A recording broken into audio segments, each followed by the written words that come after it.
عليكم. موعد مباراة السودان وبوركينا فاسو اليوم في الجولة الثالثة من كأس إفريقيا 2025، والقنوات الناقلة لهذه المباراة. وتحتل بوركينا فاسو المركز الثاني في المجموعة الخامسة برصيد 3 نقاط وبفارق الأهداف عن المنتخب السوداني.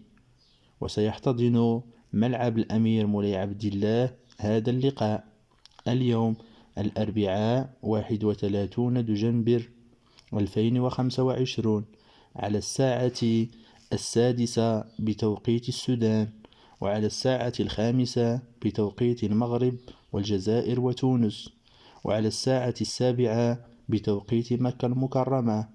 وستنقل هذه المباراة على قناة بي إن سبور ماكس 2.